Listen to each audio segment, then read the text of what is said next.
Hey everyone, thank you for tuning in. So I'm Jasmine Wilcox, and right now I'm sitting with Alex. We're talking all things real estate. How you doing, everybody? Hey Alex, so Alex is a real estate developer. Alex also has a clothing line. So Alex, just tell us a little bit about what you're doing, who you are, and tell us about yourself. Okay, I would say that I'm a real estate investor slash developer. I guess y'all Okay. would say that. But I don't really have like an investment company as yet. I'm working on that, but I want to say that I'll start off with the clothing line. So my clothing line is called H2F Apparel. West Philly based at the moment. I ship all around the world. Yes, I West also Philly. do custom clothing. So if you need custom gear, then hit me up on Instagram, H2F underscore apparel, and my personal page is hard to find CEO on Instagram or at gmail.com if you'd like to send me an email. Nice. Okay. So check out his clothing line. Now I know you said that you're an investor. So did you start off investing first, or So how did you make that transition from owning a clothing line to getting into real estate? Because I really would like to know all that. right, so that journey go from you getting money and spending some, right, and messing some up first, right? Yeah. And then after you mess them up and you see like what kind of stuff you could have did with the money that you had at a certain time and may still have it later, but I ended up taking some of my money that I saved and worked really hard for, and I just I started out with a single family. I purchased a single family home for a great price Really? Okay. from a family member. Actually, it was my father. I purchased it off of him when I was 29 years old. Was that under 50,000? It was. Okay. Yeah. So I basically took a house. It was I wouldn't say falling all the way apart, but it needed a lot of work. Okay. And I basically got a home equity loan, a home equity line of credit, and that was how I was able to get the first lump sum of money to fix the home up. Okay. So did the home equity line of credit? Did you get that based off the value of the house? Yes. Okay. So also you're gonna get your home equity loan based on your credit score. I'm sorry. Your credit score got to be good in order for you to get a home equity loan. They might not give it to everybody, but so basically, yeah. Let's say that the home was worth 60,000 at the time, like as is. I went and got like a $40,000 home equity loan, and I put like 10,000 of my own dollars aside, and I poured it into the property, and then it shot the property value up.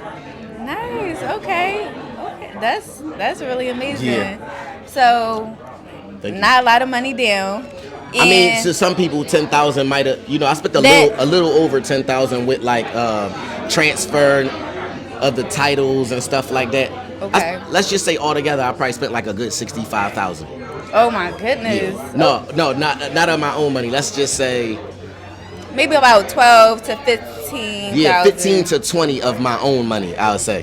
Whew, okay. Yeah, that's a lot for you. No, I mean honestly, to the average person that's Yeah. working a 9 to 5, Yeah. that is a lot of money to save up, because Yeah. a lot of people can't put that money to the side. Yes. You feel me? Right. Just everyday Flat out. bills. Okay. Some people making $10.50 an hour. I get it. Some people making $15 an hour. So that's great. That's I get it. amazing. I get And it. I feel like And I'm gonna tell you that I was one of those people with a $9.59 an hour is what I was getting paid when I started to save my money. And by the time I was able to do this, I was probably making like $30 an hour by the time. But that was like 10 or 11 years worth of saving of making. I got increases throughout the time, and then I leveraged and saved my money. I did other things. Well, like I said, I started a clothing line. That kind of stuff added to the value of me being able to do this. okay, because it's very important that you have your 9 to 5 for consistent income. I will say that, and then you also have to have other Funding. incomes going on. So And you gotta have a real good sense of saving. I'm gonna tell you that people really like trash the idea of saving because we in an era where people want instant gratification. But I would say that Yes. you should save a lot of your money. I agree. I said this to myself not too long ago. I said that sometimes you can save. Ooh, I think somebody know you. What I wanted to say was that a lot of the times, though people make, Whatever dollars an hour. Whatever It's dollars- about how much you save. Because I know people that actually make less than money than me and have made less money than me for a longer period of time, but have saved more money than me. Well, I would say two things to that, because saving is one thing, but when you don't have A goal. when you're making under $20 an hour, is but so much money that you can save over a period of time, whereas Okay. though you can start investing. That's understandable. I would say that, you could save money, and then the money that you did save, you got to invest that money into something else. So I'm going to say that, let's just say I was working a 9 to 5, I was saving my money, and then I took some of that money, I bought a bunch of t-shirts. I bought $400 worth of t-shirts, and then I bought clothing manufacturing pieces, a lot of equipment. I had to do a lot of YouTube University homework. I did a lot of reading on Google. I had to do trial and error, try some things that might not work. And then I was thinking, when I started this, I'm gonna start my own clothing line, and if it doesn't work out, then at least I can make custom clothing.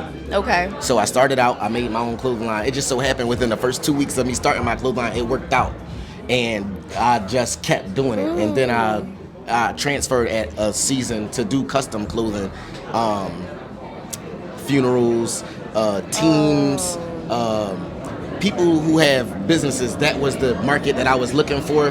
And everyday average people are my customer base also, but I was looking for like business owners or people because I knew that they would have the funding, and I knew that they would need a lot at a time. So cleaning businesses, contractors, those kind of people are going to keep me in shirts because they have a business where they would need clothes for their employees. So it was very specific. Employees. I knew that was at least the customer base that I was planning on going at. Right. Okay. That's actually very smart.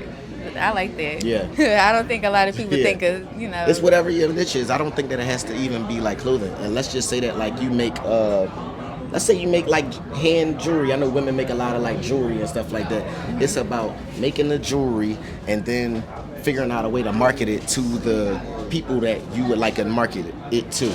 Yes. Oh, I agree. And another thing that I wanted to add was that, though someone might make a certain amount of dollars an hour, like you said, I like the fact that you were able to invest the money. And I talked about that in my book, just being able to create different sources of income. My question, Alex, did you have any mentors coming into this? So I had plenty of mentors, I would say. I'm going to start out with a close friend of me who is definitely one of my mentors that I started learning from. He was the immediate person I started learning from. He was the one telling me, stop buying all that stuff. You wasting your money. You don't need a dirt bike. You don't need this. You don't need to go on that vacation. I know that like when a lot of people hear that kind of stuff, they all like, oh, this person a hater. Oh, they don't want me to do what I really want to do. And he don't want to see me shine. Yeah, that's how I felt initially. But then later I really looked at it, and he was like let's just say under my old air conditioner, it was a little hole under the air conditioner. So in the wintertime, a lot of air would come through that little tiny hole right there. And he was looking like, man, I come over your house every day. He was grinding me up about it. He was like, either you going to feel some kind of way about it and you going to do something, or you just going to feel some kind of way and feel like somebody talking about you. But I felt like, this person had He had good intentions. Very good intentions. I felt like he wasn't trying to play me. He was trying to tell me, like, listen, bro, I want to see better for you, and I feel like you're not doing it. I got to tell you, or I'm not your friend. I wouldn't be your friend if I didn't say something. So that was like the initial step of me going in the right direction as my mentor. He also showed me, like, the ins and outs of what had to be done to a house that had to be torn apart and put back together. So was he a general contractor himself? He was. Okay. Or he is currently. Okay. Yeah. So he's a general contractor. Look, that's good. I would say, did you just kind of like sit back and watch him? Or like how did he, when you got your first project. Yes. Was he backing you? Alex, you can ask me any questions. Yes. Okay. So basically, I had a contractor for the first time that I was introduced through a mutual friend. Okay. And basically, I got to see the process from beginning to end, and that just had me say, okay. And they had asked me at the time, like, would you like to duplex this thing, or would you like to make it a single family? And at the time, I said I wanted to I wanted to make it a single family, which I should have probably duplexed it. But I thought that it was going to be a place that I was going to live to for a long time. So I felt like I was going to be here for a long time. But now that I see with real estate, that it's like, you got your home at the time, and then you got your forever home. And I felt like at the time, this was a forever home. In reality, this was a stepping stone to get to further where I was trying to get to. I like that because I liked it. When I first got my home, it was a residential. Okay. And, so my question for you would be, once you got a taste of your first home, though you didn't make it a duplex, because everybody say, oh, get a duplex. Yeah. That could be kind of tricky because, wouldn't more material go into it? I would tell people to do a duplex for their home. If you purchase the property, I would tell you to do a duplex for your first home if it makes sense for your life. Like if it's just you and you don't have a big overhead as far as like family and all of that kind of stuff, then I would say get you a duplex, move upstairs, let the person downstairs pay for the note, get out of there, put somebody in the unit that you just lived in, and now there goes your first source of income where it pays for itself and you get to see a kickback on it. Absolutely. And, that's what I wanted to get to. I had a brain fart earlier. So the overhead. Remember how we were talking about the certain amount of money that you might make an hour, a certain amount of dollars? Now, even with not making so much money, they got loans that are available. That's why I say your credit is worth more than that cash, honestly. Okay. That credit will give you the leverage. When you talk to the banks, they don't even care they do care how much money you have in your bank account, but they care a little less about that cash they care more about that credit than they care about your cash. Does it say on paper that you've borrowed a substantial amount of money before and you've paid it back, whether that be a car note or whether that be a dirt bike note or whatever it is? Have you paid a consistent bill for a certain amount of time? Have you shown that you have responsible payment history? Now, for that home equity line of credit, did they have to check for pay stubs at all? Well, yeah, they check your what is it, the W-2 for your yearly income? Okay. Mm-hmm. Okay, so this might be a little different for somebody that don't have a 9-to-5 or don't have like a consistent income, right? I wouldn't say that either. I wouldn't say that. I would think that they would have to have more upfront cash or showing some kind of way that where it came from, or type of thing. That kind of thing, and how would they be responsible to pay the loan back in case of default? Okay. Would they be deemed higher risk or? I would assume. I'm not really in that. That's really like not my department. I can't really give that kind of, you know what I'm saying? Okay, nice. Okay, well, thank you. Okay, that told us a lot about that. Okay. So, okay, Alex, and I know that you have a multifamily in West Philadelphia, a new development project that you're working on. How did you get started on that? So, I met a friend of a friend. That's why I think that your network is really valuable. It's always a friend of a friend. It was. A friend of mine that was working on a new construction in South Philadelphia, and he introduced me to another friend, and I purchased a plot of land in West Philadelphia earlier at the time, and he was the one that said I could build that for you. I'd build new construction. Basically, whatever he told me that I needed to do, I did whatever I needed to do. He said, well, first thing you have to do is you have to get blueprints. So you need an architect. So I went and got an architect. Actually, let me rewind some. The first thing I had to get was a geotech engineer. Now, geotech engineer is what you would need to check the soil under the ground to let them know what it is that you could build on top of that, what kind of structure can be allowed to go on top of that. So we did that first. Question. Okay. I'm sorry. As far as the geotech, how did you get in contact with that geotech? Did you go on Google? Now, that's exactly what I did. I felt like at the time when they said geotech engineer, I never even had heard of that. I never even heard of that before. So it was kind of like being in a situation where you're trying to do something and you really were, I was really green when I started. I'm still a little less than green now, but I'm still not like a super seasoned. You yellow green. Yeah, all right. I can say that. I can say that, but I don't feel like I'm no expert at this section of my life right here. I feel like I'm still learning. I'm still learning as I go, and I'm also making mistakes as I go. That I'm making a lot of mistakes. Not a lot, but enough that are costing me. And I feel like nobody has the real handbook unless you had somebody there to actually walk you through this, and I'm just learning as I go. But to get back on track with the story, I got a geotech engineer. He sent his information that he collected from my place to my architect. My architect asked me about my ideas of what I wanted. I drew up some little chicken scratch on a piece of paper, and he took that chicken scratch and turned it into some real blueprints. fast forward after that, now after you have like some approved blueprints, you need to pay the city and L&I all of the kind of money that you would need to pay them, and all your permits and all that kind of stuff. And then I went to a real estate lending company and asked them for funding to build what I was trying to do. Nice. Okay. I know it sounds real easy.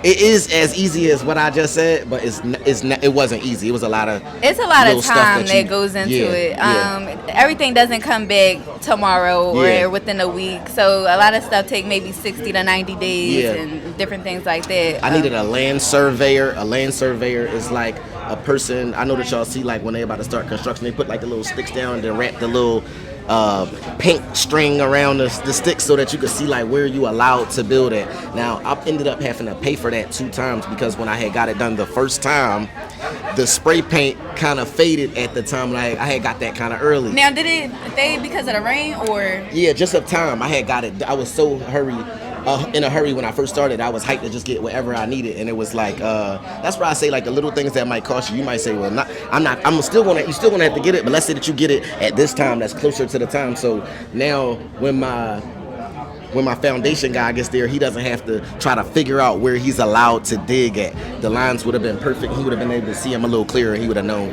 where he got to dig. But instead, I had to pay an extra. I want to say an extra $500 or $600, and the dude came back out. Yeah, so shout out to you who charged me that extra couple $100 just to get something that I already paid you for. Oh man. Yeah. Oh, okay. So now, as far as your MEPs, how long did that take? I want to say that probably took about a month and a half, maybe 2 months, because certain things needed to be corrected. When I started, I was starting on a triplex, and then we decided to make it a quadruplex. So it was a little bit more trickier, and it had a little bit more red tape that had to go with that. Oh, wow. Really? Yeah. So it's that big? Yeah. Okay. Because when he said he purchased a little plot of land, he wasn't talking about the one that in West Philly, right? That's the exact one I'm talking about. It's not little, though, but okay. Mm-hmm. That's cool. Now, for everyone that doesn't know, I'm sorry, MEPs are the mechanical, engineering, and plumbing plans. Now, you had to submit those to the city. Also. City of Philadelphia. Yeah, so once all the blueprints and MEPs got approved, it was more just like, the city knows that you paid them money to let them know that you're going to be putting a structure out of this ground, and then once you were flat out with them, then you can reach out to your lending company, and they basically give you the loan to do what it is that you want to do. Now, okay, thank you for that. So it's a lot of people in Philly, I'm not going to say no names, but it's a lot of people in Philly that do not pull permits, and they think that is okay. Would you risk doing that? I can't say. Wait a minute. Nah, I would tell you to do everything the right way, just so that way you don't have no problem with nobody. Okay. But yeah, of course it happens. Of course people do stuff without doing things the right way, and sometimes people not do things with paperwork, and they do just as good as the job with the guy with Absolutely. paperwork. Yeah, but it's just more kind of like, for safety reasons and all that. I would just tell you to don't go with your uncle that be like, yeah, I know what I'm doing, and nephew. Come on, nephew, like, I do it. Yeah, don't go with your uncle or like that. And check this out, your uncle might know how to do it, but is your uncle licensed and insured? Is he certified? I would tell you to go with those kind of people. That way you don't even have to worry about nothing. If something happens, then it's not you. It's under the person whose license is on the line. Okay. Right. Yeah. That's real. Yeah. Because you can get fined and all types of things. A lot of things can happen. You can be jailed. Imagine if the house that you built and your uncle was the electrician and the house catches on fire. You know what I'm saying? So I would just say do things the it's not correct worth way. it. Mm-hmm. I agree. And it's something. Yes. Thank you. Thank Yeah. you, Alex. Thank you so much for having It was so me. great talking to you. Thanks, Thank Jazz. you for spending some time with me. Yeah. And stay tuned for the next video. It'll be dropping soon. Later.